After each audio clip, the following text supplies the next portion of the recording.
kelompok 3 12 IPS 1 akan membahas mengenai materi konsumerisme. Mari simak video berikut ini.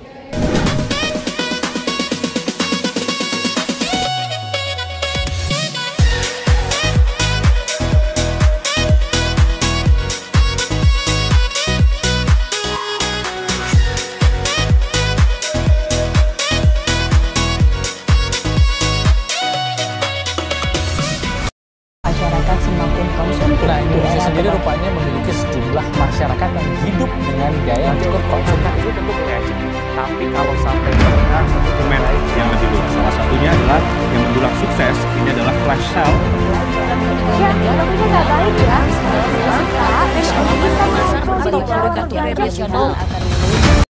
Kata konsumerisme. Konsumerisme adalah kata yang sangat familiar di tengah-tengah masyarakat, apalagi di kota-kota metropolitan seperti Jakarta. Kanan kiri terdapat banyak papan iklan, baik itu berupa poster maupun LED yang sangat terang. Tujuan dari papan iklan ini ada agar tangan ini masuk ke kantong, mengeluarkan dompet, mengeluarkan uang, serta menggesekkan kartu kredit. Meningkatnya ketertarikan masyarakat terhadap perubahan atau inovasi baru, seperti produk baru, pengalaman baru, serta citra baru menyebabkan timbulnya konsumerisme. Apa sih konsumerisme itu?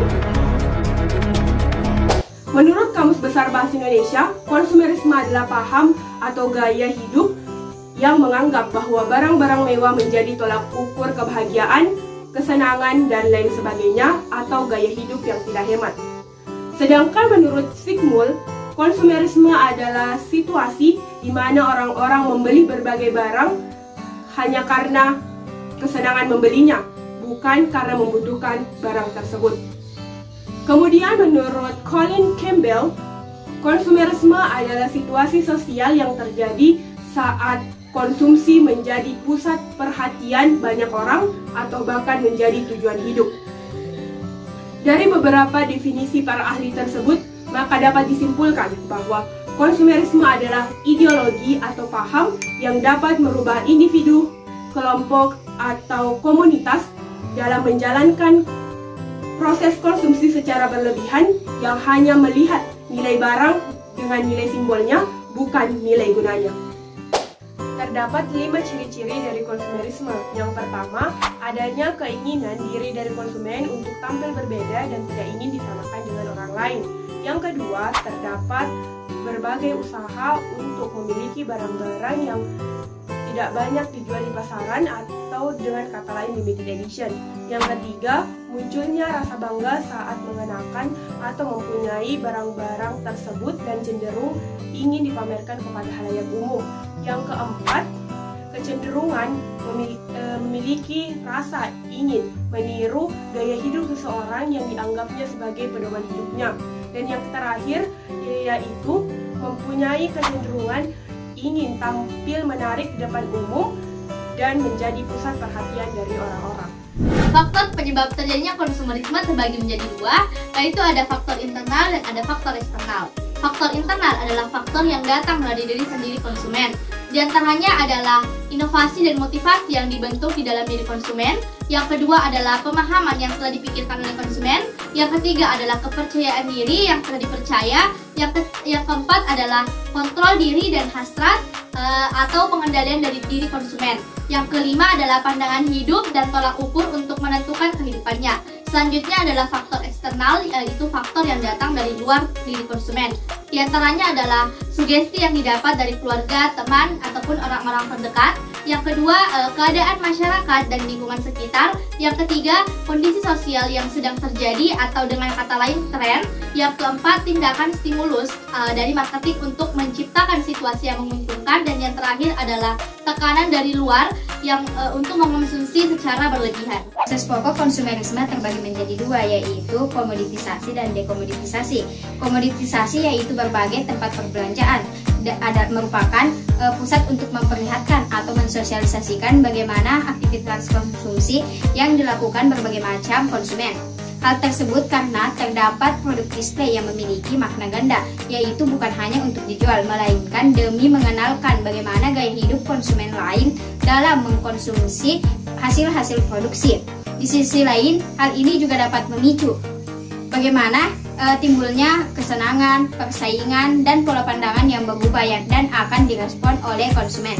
Monetisasi adalah di dalam aktivitas mengkonsumsi terdapat makna yang lain, di mana tidak hanya sebatas untuk menggunakan atau menghabiskan barang-barang hasil produksi, melainkan terdapat makna lain yang memicu konsumen untuk berimajinasi dan timbul fantasi dalam dirinya. Objek konsumerisme terbagi menjadi 3, yaitu pola konsumsi masyarakat terhadap barang dan jasa, yang kedua tingkat konsumsi masyarakat terhadap barang dan jasa, yang ketiga pergerakan taktis pasar dalam menjaring konsumen. Dari konsumerisme, yang pertama membuka lapangan kerja.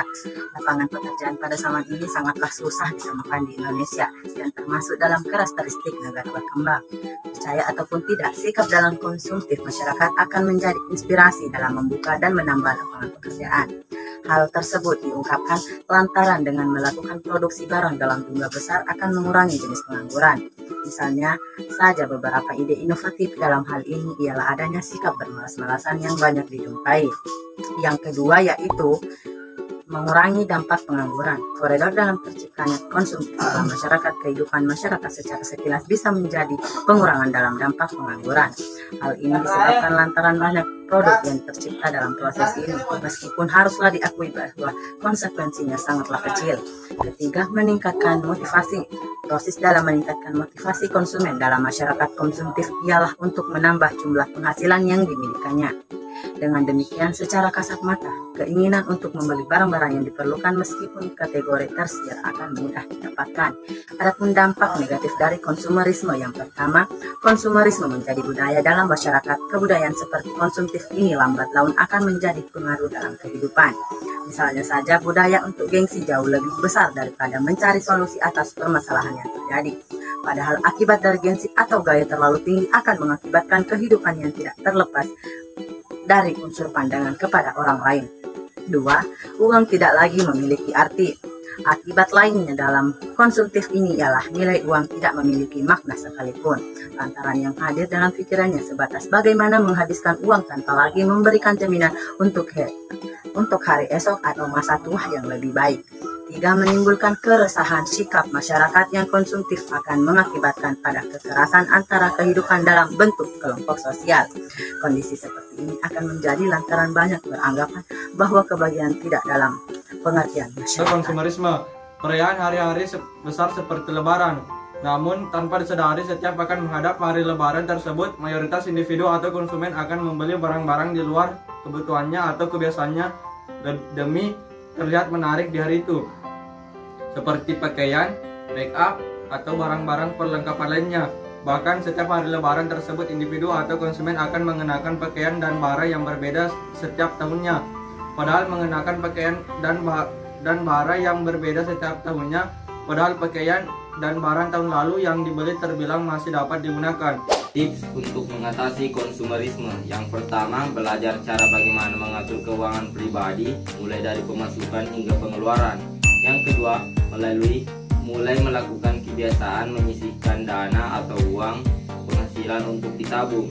Yang ketiga, menetapkan prioritas dalam memenuhi kebutuhan. Dan yang keempat, meningkatkan rasa percaya diri agar tidak mudah terseret dalam gaya hidup orang lain. Yang kelima, mencermati dan mempertimbangkan kegunaan dan manfaat yang didapat setiap barang atau produk yang akan dibeli.